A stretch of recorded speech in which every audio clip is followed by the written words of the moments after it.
This is Optometrists Building Empires, and I'm your host, Ankit Patel. Each week, we'll explore the journey of multi-practice ownership and leadership in optometry. Join us for insights and strategies from the top minds in our field. This show is sponsored by My Business Care Team. My Business Care Team helps your office increase revenues, reduce costs, and reduce staffing headaches. Let's build your empire together. Today's guest is someone special. He's an accomplished optometrist and a business owner. He specializes in primary care optometry from infant to geriatric. He's held various leadership roles, including president of the Missouri Optometric Association and on the board of trustees of the Southern College of Optometry. He's a key opinion leader, or KOL, for several industry companies, doing speaking engagements and holding advisory roles. He's CEO and owner at Vision Source Eye Care. Please welcome Dr. Ryan Powell. Ryan, welcome. Hey, thank you. Glad to be here and look forward to having a nice little chat with you. Yeah. And Ryan, I guess we'll kick it off with the usual question is, what is the most important thing that helped you grow your empire? Yeah, it's funny, Ankit, when you first reached out to me and kind of said, "Hey, are you interested in talking tonight?" I first thought an empire. I've never considered my practice an empire, right? Because to me, my practice is really just my baby that I kind of grew from, cold start day one. I think the word most of us would probably use to describe ourselves is grinders. I would consider myself a guy that I move pretty quick and keep things happening all the time, and I tend to just be kind of a grinder kind of personality. And it's interesting. I opened cold in 2004, and lots of things have happened since then. But I think that persistent kind of grinding that I learned growing up, and doing all the things I had to. I'm the middle kid of three boys. You learn to make things happen. Yeah. And I guess what would you say is the trait that made you make it happen? Right. Like, because so many people maybe want to grow, but you actually did it, right? What would you attribute to that success? Yeah, that's an interesting thing. I always think back, my parents, my dad was an only child. My dad's an optometrist. He was an only child. He grew up in a very conservative household. His dad was a work hard, but save your money kind of mentality. My mom is the second oldest of seven kids. Her dad was a developer and built neighborhoods and was a go-getter, financial, risk taker kind of guy, which didn't always work out well, but he was not afraid to kind of take the risk. So it's kind of an interesting dynamic, I think, when I look at kind of where what's the genetics that kind of made me be the way I am. I look at my parents, and my dad, he had a solo practice himself, a couple of employees. He's the reason I became an optometrist, because I went in his practice and watched him and just saw the joy and the fun he had building relationships with his patients. But he was a very conservative optometrist, very conservative from a business mindset. And then I have my mom's kind of genetics of her dad, where it's like, let's go get it and, let's get after this thing. And my dad very early on said to me, if you can build a model. When we were kids and we'd go on family vacation, dad was always super stressed because we're spending money. He's got three boys. We want to eat the buffet every day. He's thinking, I'm making no money while we're on vacation because I'm the one that has to go to work and do the job. And you guys are just, want to spend all my money. So he kind of early on told me, try to build a business where it's not 100% reliant on me to be the one, doing the which is better one or two every day. So I think I kind of just from learning from them, that genetically inclined a little bit, maybe. I have a brother. Both my brothers are very successful business folks, and my younger brother's an Ivy League finance degree guy. So when I was early in practice, I knew I didn't want to kind of follow my dad's trajectory. Um, and so when I first started my practice, I'd get on the phone with my younger brother and we had lots of conversations about, what's going on? How do I really, frankly, at the time, this was in 2002 is when I opened cold. And really it was, how do I make this successful? Because rent is expensive, this equipment's expensive, staff is, reimbursements are a challenge. And so I had a lot of conversations with him early on that I think kind of helped me evolve to where I am now. Okay. And, how many locations do you have now? Yeah, I've got 12 offices, 12 separate locations at this point. So yeah, things have happened a little bit since since Yeah. 2002. That's some serious growth. That's pretty good. Yeah, Yeah. yeah. What was one thing you ran into that you didn't expect growing? Yeah, all of it, you know. Everything. I You know. know, It was you do your due diligence, you consider all the potential possibilities that you can imagine, but you know what? There's gonna be surprises. So I yeah. think, being able to kinda go with the flow is a key factor. It's interesting. I opened my first practice cold, and then I opened a second location. Really, just the stars aligned. It's in kind of the downtown Kansas City area. Um, I really thought at the time I'm just going to have these two offices. It's going to be great. Easy sailing. I went to lunch with an optometrist that I had met while I was in optometry school, and I had done some observing in his practice. And when we left lunch, he told me, "Hey, I sold my practice." And I said, "Oh, that's great. Congratulations." And he called me the next day and said, "Do you want to buy my practice?" So the previous buyer had backed out. It was a unique scenario that nothing bad. It was a glaucoma specialist, and they had gotten some advice not to buy an optical, or an Got it. optometry practice that had an optical. So Yeah, so he backed out, and so you're like, "Hey, here calls you me, go." and I was kind of like, well, I remember that. I remember where I was at the moment, what was going through my head. And I called my wife, and said to her, actually at the time I was considering running for state office, Okay. um, and had done some looking into that. But I called my wife and I just said, your husband that always has too many things going on at one time. Listen to this. So that he approached me. That he and I are good friends, still great friends to this day. He still works there. He's not that much older than I am. Um, Actually, he and his wife still work with us. Um, but what's interesting is we purchased that practice. I always say we because my wife and I, Yeah. she's in all over. Her name's on everything. Some days she goes, "What is this?" I need some details here. But we purchased that practice, and really that um, the stress level of adding that third practice. Um, I went to my dentist and said, "Man, why do my teeth hurt?" He said, "Well, how long have you been a teeth grinder?" Uh, And I said, "Well, I don't grind my teeth. I'm a pretty laid back guy." And he said, "No, you grind your teeth." I'm like, "Oh wow, this is." So there was a lot of stress when yeah. I added that third location. It was a What bigger. was it made it so stressful going from 2 to Yeah, 3? well, it was a practice that the revenue it was doing.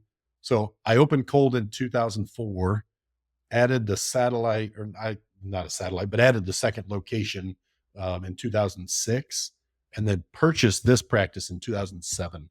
Okay. So it was a lot really quick. And that 2007 purchase was a big practice. It was doing revenue wise the same thing my other two were doing. Combined, yeah. Yeah, combined. And it had existing staff. Frankly, when you ask kind of, what did I not expect?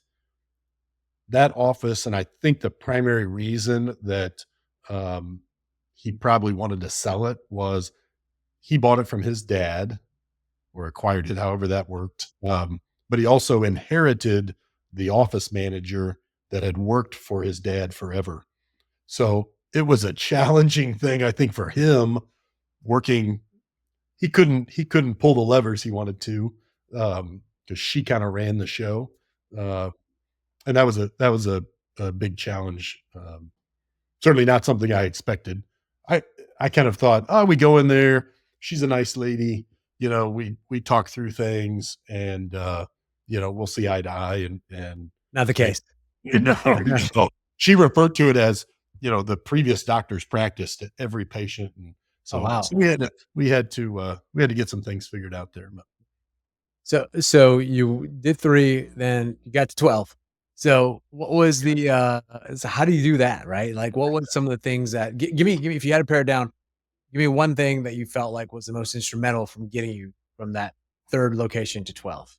yeah, yeah. So I if you don't mind, I'm going to give you two little thoughts Sure. here. So one is that when I had three and the stress was, I recognized this is more than I can do on my own. My good college buddy, he was the best man at my wedding. Um, he and I sat down, talked through things, and created a little model where he has a whole nother job. He's got an MBA, really smart guy, IT guy. So really kind of got with him and worked out a scenario where he could help me. Um, I'm an idea guy and like, let's get things done guy. And he's a spreadsheet guy, IT back. So a good balance, good yin and yang there. So that was instrumental. And I knew at that point when I talked with him, um, three locations really wasn't going to take care of what we wanted this to turn into. Mhm. Um, but I also didn't want to kind of push too much. And really so when I say kind of two things, that's one big key element for me. The other one is relationships. So I was on the right when I came out of optometry school, I was on the our board for our Missouri Optometric Association. Yeah. So I really got to know the organization of optometry in our state. Um, a bunch of the practices that are between the 3 and the 12 are older retiree optometrists that several of them were former state association presidents. Gotcha. I just got to know them and they got to know me. Um, I always did my best with them to work with them on really how they wanted to exit their practice. And so kind of, I think some degree, the third to last one that I opened or acquired, he called me. So, it kind of got to where it was like, hey, you've purchased theirs and theirs and theirs. I know they like it and it's going well. Are you interested in mine? That makes sense. That's pretty interesting insight. So your acquisition was through being involved with the state, board, being involved with the state association, so you became known as the guy to help folks transition. I'm guessing there were some folks that came to you like, "Hey, I'm not a good fit for you, but someone else might be." Did you ever have to do that too? Were you kinda that go-to guy now?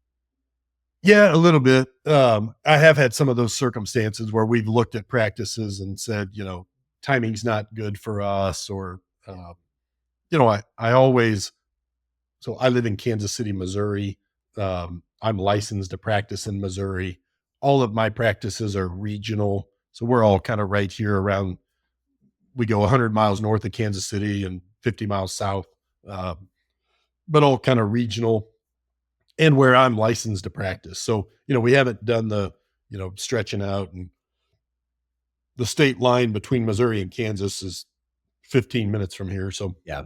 but I'm not licensed to practice there. And so we've had some scenarios where we could have acquired practices there, but, chose not to. Yeah. But it's interesting. Even the some of the acquisition practices, the personalities, you really get to know people well when you're when you're acquiring their practices, and it's their life, right? So Yeah. a lot of those optometrists, this is a kind of a funny anecdotal story, but my dad's practice. So I started going to his practice one day a week when I was straight out of school. I was working in an ophthalmology practice, going to his practice one day a week. And we were at our county fair this about 2 months after I started going there. Someone approached us and said, "Hey, how's it going having your son practice with you?" And his response, he said, "It's kind of strange, actually, because my four-opter," and he held his hand up and reached to his right, "my four-opter's always been right here." And then he reached over another 6 inches, but now it's over here. meaning like his ink pen was always in the spot where he set his ink pen, right? And now his son is there moving things around, and Uh, the ink pens are all over the place. But um, no, he's always been a great supporter, and great bouncing ideas off of him, and learning from him too. yeah, you said it was 2 things, but they sound like the same thing to me, relationships. Because, your relationship with your friend who had the skills that you didn't have, and the relationships with the association and the other optometrists who they came to you starting towards the end, and you kinda had new people and they understood how you did business, so, Yeah, sound like that was the main driver for your growth, and then obviously, having a natural inclination to wanna do something. Uh, yeah. I think that's a pretty good summary. I hadn't really thought of it that way, but right, the relationship with Chad. Um, and again, I think you and I chatted about this a little bit before, but we went on a golf trip together. He and his dad. When I say golf trip, we went to watch golf. yeah, Um, yeah, right. Sometimes those are better golf trips than the yeah, actual. He and his dad, my dad and I, went to watch a golf event, and that was during the teeth grinding phase of the third practice. So, he got to listen to me really stress out about this third location. Um, and then when we got back, kind of hashed out a plan, and chatted through things. And it's funny to kind of think back to those years. And I remember throwing out a number to him. If I could only, I really only need to make this amount of money. And we threw out this number that, these days you kind of laugh at that number. The kids coming out of optometry school these days would say, "What in the world? That's all you really cared yeah, about?" that's Anyway. funny. And so I I imagine I gotta think that, one of the things that I'm hearing is kind of just assumed and may take it granted, like, hey, you took care of the patients too when you transitioned. Because I imagine that relationship, because you're describing practices that had deep relationship with patient base. How'd you transition it to new doctors that for doctors that are retiring? Like, how'd you do that? Yeah, and I tell you, one of the things I think when people look at our practice, we don't have a ton of doctors. So we really run our practices um, like my dad's practice, or like, these retiring guys. We like the doctor to build relationships with those patients. We don't just want this kind of spinning wheel of they show up and they don't know who they're seeing today. Um, we really, I kind of like to think of it like, the old fashioned relationship with the person at the front desk, and they know them by name. They know their doctor by name. They know that we're there to take care of them, and that our sole focus is focusing on them and caring for them. And so we try to kind of keep that model, but have all the cool new techie, stuff that we can do. And, the although it's kind of funny sometimes, the texting reminders for their appointments. You'll purchase a practice that maybe I several of the practices I purchased were still using paper, right? Yeah. Paper charting. So, you start doing some of these things, and hey, what is all this text messaging you're sending me? Why you keep contacting me? Yeah. Really, Yeah. this is very interesting. The doctor that had called, or I find it interesting anyway. The doctor that had called me, um, that was selling his practice, that knew of me buying other practices. He practiced in a place that his dad had practiced for his entire career, in a part of town where, things had kind of changed over the years. Um, it was a building that we put a picture on our website when we first purchased it. We're like, we cannot have a picture of that building on our website. I cannot believe this place. In fact, I was kind of shocked that people were going there just on the appearance of the place. He had the best patients. We're in the basement of this building in an office that was 1985, and patients coming in there, purchasing their 2 pairs of glasses, their annual supply of contacts, all kinds of medical care that we were providing. And it really wasn't anything to do with where the practice was, what the facility looked like. It was they liked him. They knew him by name. They knew he took great care of them.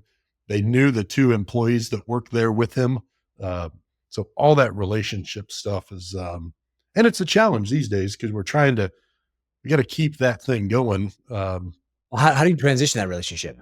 Like, what'd you do to make the patient still feel comfortable, still feel warm and welcome to keep that? What are some of the you don't have to give, like, super details, but just some maybe, like, couple of high points are like, "Yeah, we did this and this, those seem to be effective."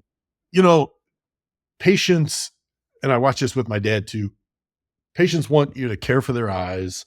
And if, let's say I'm in the exam room for 10 or 12 minutes, right? I'm looking at them, I'm talking to them, I'm caring about what they have to say. Um, I want them to feel confident that I want them to they need to trust me. I think trust is a huge word in our profession. Um, they need to trust who I am. I have to build that trust with them. And I think that when you're taking a patient that's been with a doctor for 30, some of these people started going there when they were in elementary school, right? And now they're grandparents. Yeah. Um, they saw the dad's dad, they've Yep. seen the whole family lineage, right?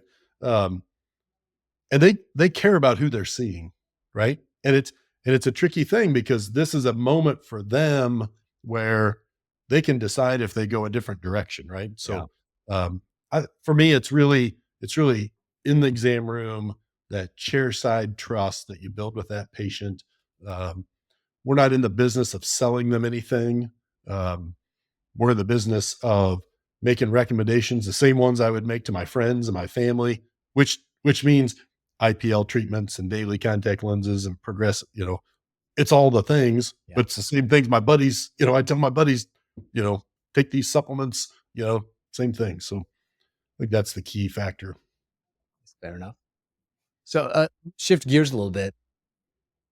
Costs are going up for staff, non-doctor staff specifically, and insurance reimbursements are flat or going down. How do you kind of deal with that in your business? What are some things that you're doing to deal with the staff cost and maybe potentially the insurance side of things?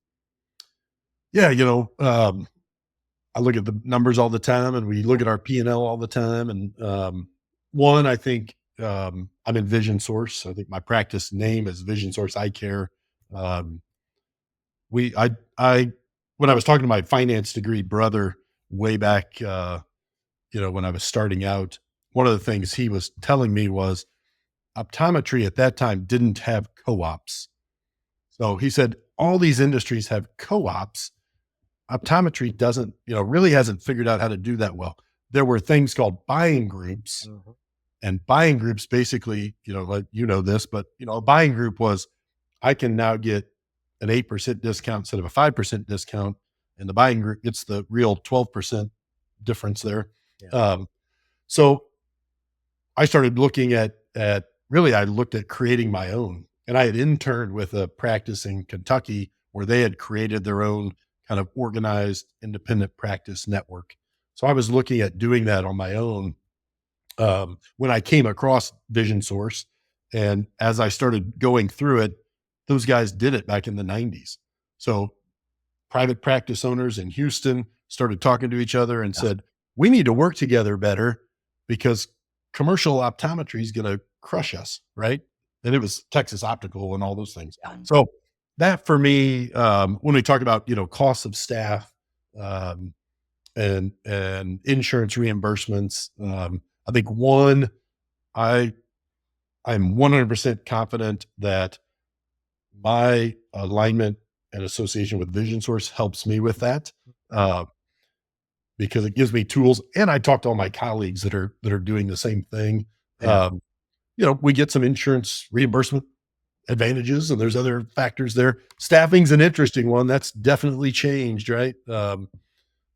We utilize resources like what you guys do, or with you guys that really help. Um, you got to get creative, you know. I was thinking about this the other day that I listen to a podcast quite a bit called Acquired. Okay. It's a great podcast where two Seattle guys go through companies and they talk about they start from the beginning and go through the history of the companies, and the acquired concept is kind of the mergers and acquisitions sort of thought process. Um, but those guys, when they're talking about what people do in their businesses, they talk about outsource the thing. One of the companies they were talking about said, outsource the things that you're not good at. You Mm, know, if you're not yeah. good at a lot of doctors try and do their own payroll, for example, trying to do a bunch of your own HR management, you don't have to do all those things. And if you spend for me anyway, I'm fortunate because I have Chad that's involved and very helpful with this. But if I spent a lot of time doing payroll, that's for me, that's time I could be spending on growth and development and, you know, strategy for my practice and that kind of thing. So, um, I don't know if that's a great answer to your question. The staffing thing, still a challenge, but Yeah, yeah, that's gonna be an interesting one over the years. It's interesting because 'cause I'm hearing, the theme of people first, right? So when you talked about what helped you grow, it was the relationships that you had. Now it's the relationships through through Vision Source, but also more importantly, finding people who are better at you, like you said, outsource or, resource outside of you, right? Like, getting help, in other words, in areas that you're not strong at. And so it goes back to some sort of people first strategy. And that's interesting because that's a theme that I've heard in several podcasts, especially yeah. from folks who are larger like you. Is like, oh yeah, I needed the right people in spots. And when I first had my cold start, one door strip mall private practice, and it was me and two employees, I could listen to everything they said every day, go chat with them. Oh, we need to tweak that. We need to tweak that. Right. Well, then you get to the second location and you aren't there to hear everything. Right. So, um, yeah, I'd say it's a good, the relationships, the people, and the trust. Right. Yeah. So those people aren't where I can hear everything all the time. They're down the road, 20 miles away.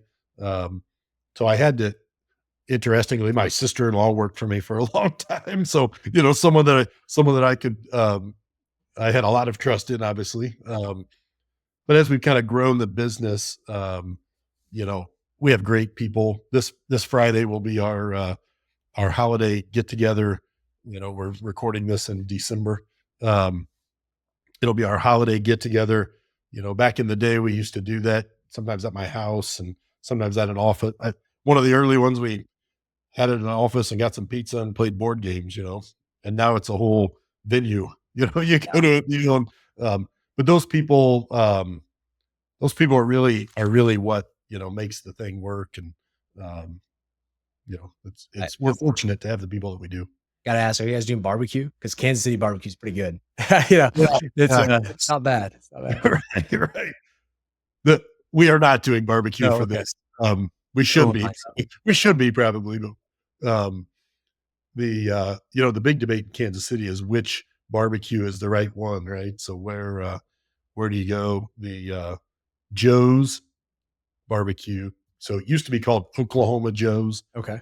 in Kansas City, now called Kansas City Joe's barbecue, but that's at least that's Ryan Powell's top choice.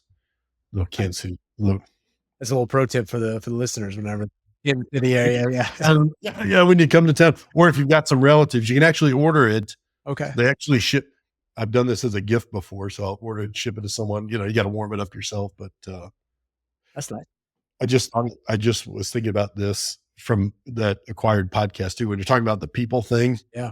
I was listening to them this morning actually as I was Okay. driving to the office, and they said business is essentially boiled down to these three things: people, processes, and priorities. Mhm.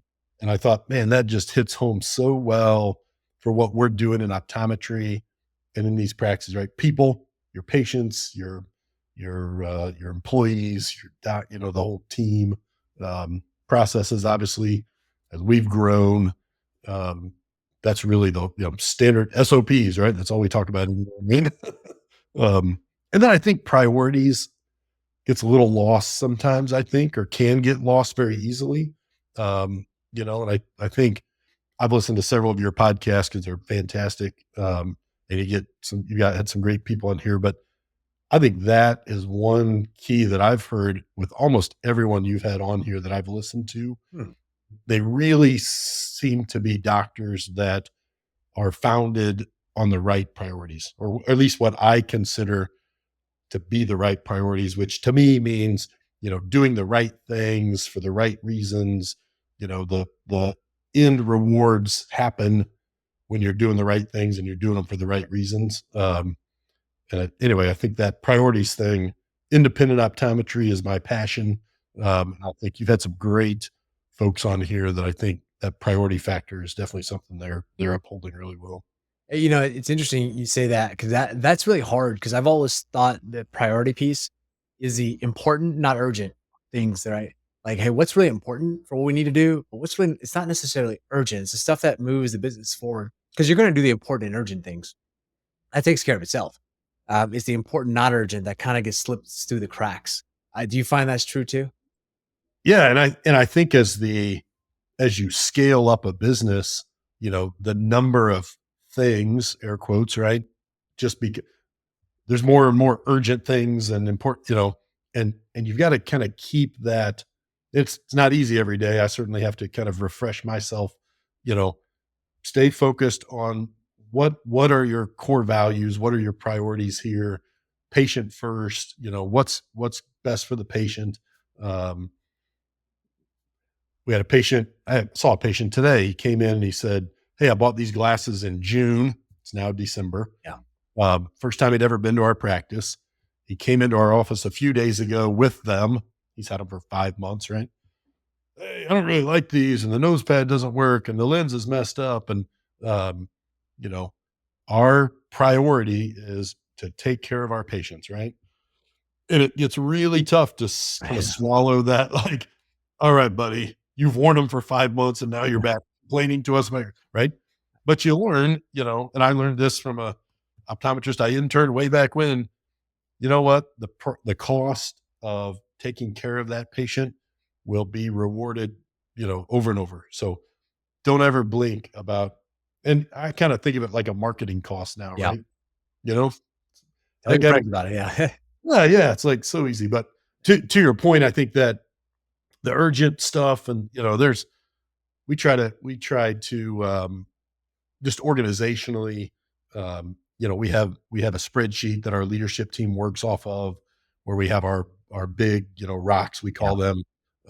We work through those. Those are kind of the big picture overarching things. And then um, every Wednesday morning we have it's beautiful now. I think this 2024 age where we can just get on the computer and talk to each other. It's awesome. Um, so we have a meeting every Wednesday morning at 8:30 where we're on the computer, and then we go through, here's an HR issue at this office. Here's a, little fire over here, a little Quality urgent. issues. Yeah. Yeah. Yeah. Yeah. So I think big, that's, for listeners, that's, I think you're following EOS. Is that right? yeah. Yeah. Attraction. Yeah. Yeah. Yeah. Yeah. Yeah. Yeah. It Yeah. sounds, we run that too. So I'm very familiar with the terminology. Yeah. Yeah. Good system.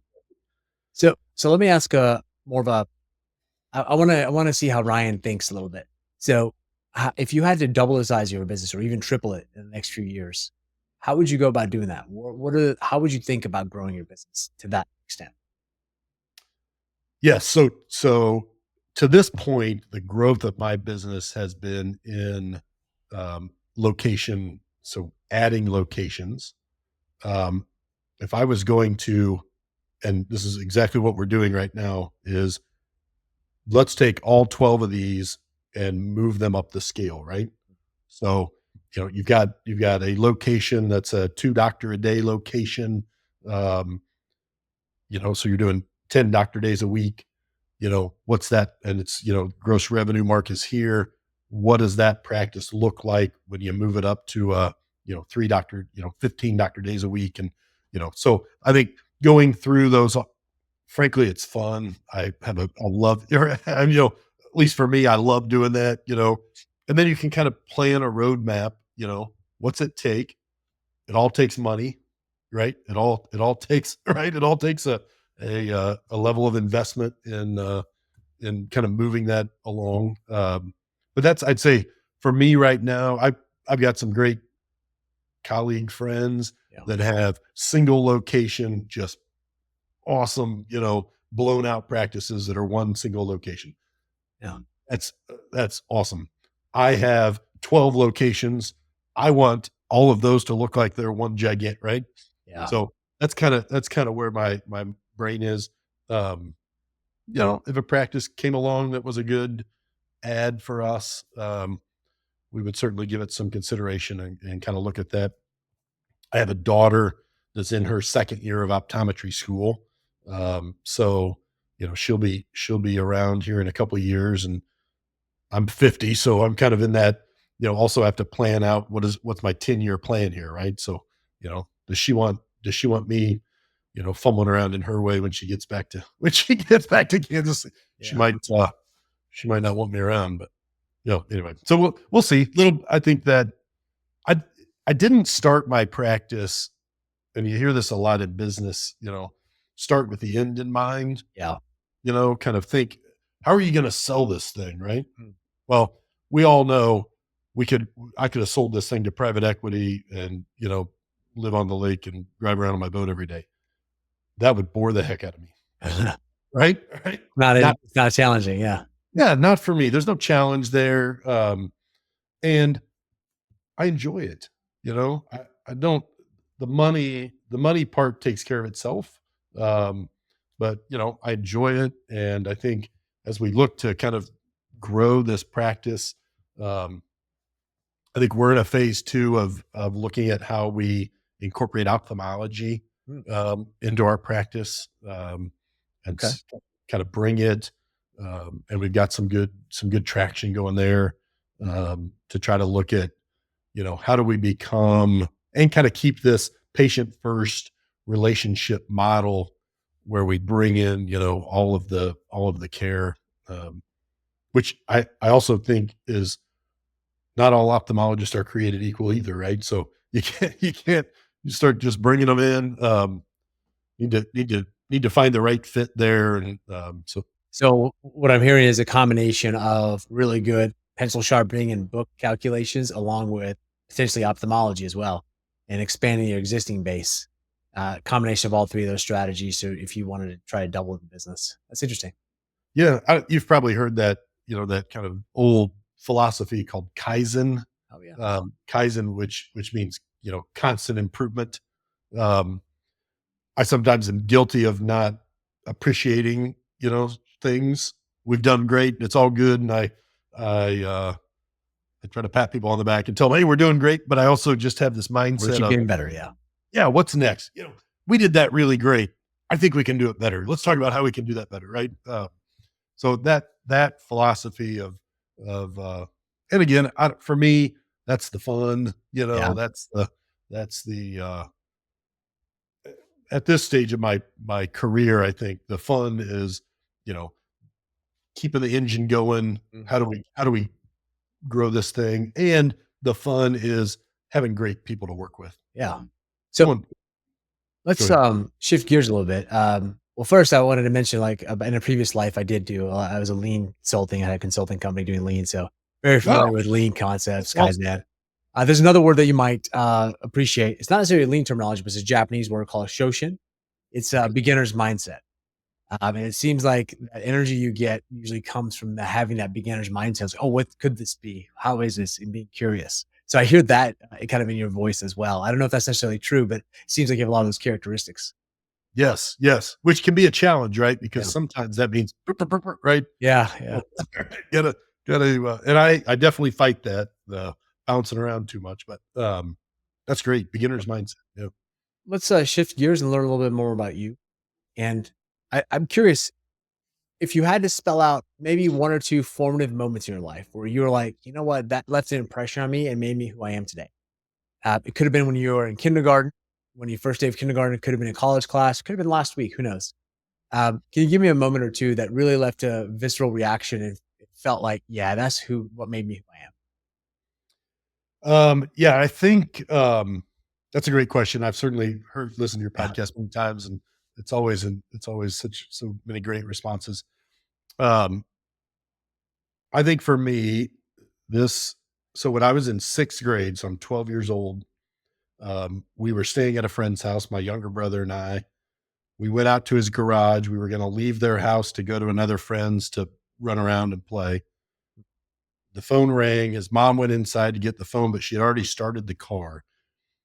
My friend, who was also a 12-year-old, I'd been at his house many times before where he backed the car out of the garage himself, which I was always very impressed with. So we're loading in the car, he and his siblings. The car is started. I hop in the front seat. I'd never sat in the front seat of a car before in my life. And I look at him. He's buckling his little sister in the seat. I look at him and I said, "Hey, Brad, I'm going to back the car out of the garage." And I thought in my head, I would put it in reverse and then I would put it back in park. Nothing would happen. I'd get out and go get in the back seat. Well, when I put it in reverse, it started rolling, which we know now happens, right? I didn't know what to do. He said, "Hit the brakes." I looked down and I hit the gas and the car goes flying out. And his brother, fortunately, dove into the car right before the door smashed in the garage door. So very dangerous, could have been horrible. Um, and it's kind of an interesting little piece of my life because now when things happen, I think my standard for how bad is it is it's not that bad, Mm, right? Like, and I remember his dad coming in and consoling me when he got home later that night, and he said, "You know what? No one's hurt. Door on the car is messed up. The garage is messed up a little bit. That's all fixable. That's not a problem." He said, "You're healthy. You're fine. Brad's fine. Everybody's fine." And so that's that standard, I think, of you know sometimes you're going to mess up. mm, In business, we find oh my gosh, we got this thing, and oh, we had use tax, for example, in yeah. Missouri. Are you paying your use tax? Oh my gosh, we're going to get audited over 3 years. We got to go back and thumb through all this stuff and figure out have we paid sales tax? You know, you know what? Everything's fine. Let's go through. Let's go through this and figure it out. Yeah, it stinks. I always love the ones where it's oh my gosh, we didn't get this um, payment. And so now we're getting the payment and we should have had this 2 months ago. And I think, hey, we're getting it, right? Yeah. Hey, glad we discovered it now. So I think that's a moment in my life again. Okay. I think That, I get, that would, yeah, that would definitely leave an impression on me. So yeah, very, very traumatic. But so yeah, I think generally, um, that's a bit of a gift though, to receive that kind of gift at that age. Like failure is okay, right? It's yeah, not the best. yeah, Maybe, maybe I would choose a different way of personally, but I don't know if it would have been as effective if it didn't have that level of consequences, right? right, right. Yeah. And for a 12-year-old, I mean, it was like, oh my gosh, I cannot believe, like, holy cow, what just happened? And the fact that everything's going to be fine. Right. Yeah. Like, oh, I've kind of always kind of had that approach, where, hey, problems arise every day. And the bigger you grow your empires, we call them, right? The bigger you grow them, the more, the more problems, right? So you just gotta kind of go with the flow. And I think that's a great insight because, like, it doesn't get necessarily, problems don't get necessarily less or easier. They become different. Sometimes more, sometimes different, but yeah, they're still there. And Yeah, yeah. so you've gathered a lot of wisdom in your career. If you had to go back 4 days after you graduate OD school, what would you tell yourself knowing what you know now? Yeah, I thought a fair amount about that. It's interesting because 4 days after I got out of optometry school, my wife and I went on a cruise um, with some classmates of mine and their spouses. We were the married in optometry school people, um, and we went on a cruise. And it's interesting because I think we've touched on that quite a bit tonight, but the relationships, um, and the people. I didn't when I think that's how I built this really successfully is just being building strong relationships with people. Um, and it kind of started really then, with those folks. I just didn't know it at the time, right? Um, yeah, I think one thing I did not really understand when I first started practice was, um, how to communicate well with the employees. And I think I would. This is really great. My dad's practice, so he still had his own practice back then when I first started. I was going there 1 day a week. And every once in a while, I'd write a little note or something and leave it for Carla, who did the pre-testing. And then when Carla a year or so later was leaving, and we did a little exit interview, and Carla, what would you recommend? And how can I do this differently? Or, what would you say I should do better? She said, stop leaving me notes. Just talk to me, just tell, when something comes up, she's like, I want to do it right. And I want to do it well. And if you just say, hey, Carla, hey, don't forget to put the auto refraction into the four-opters, rather than writing me a little note and kind of being, afraid to come address that with me. I'm a middle child. I act like, I'm a peacekeeper. I don't want Carla to be upset. But I've learned that, and again, if I go back to 4 days after optometry school, I think that, go have the conversation. Some of them are more challenging than others. Think about when you're going to have the conversation. So if it's a challenging thing, don't go address something stressful for someone first thing in the morning and then expect them to go take great care of your patients, so figure out when to do that. I learned somewhere along the lines that the best meetings that I've had with employees were ones, and I didn't do this for a long time, but ones where I sit down and I say, tell me what's going on. You're a great part of our team. We love having you here. We've noticed that things aren't going well, lately. Tell me what's up. Yeah.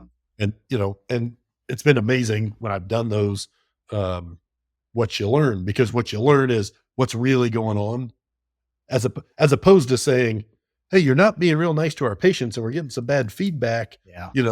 that the patients are upset about things rather than taking that path.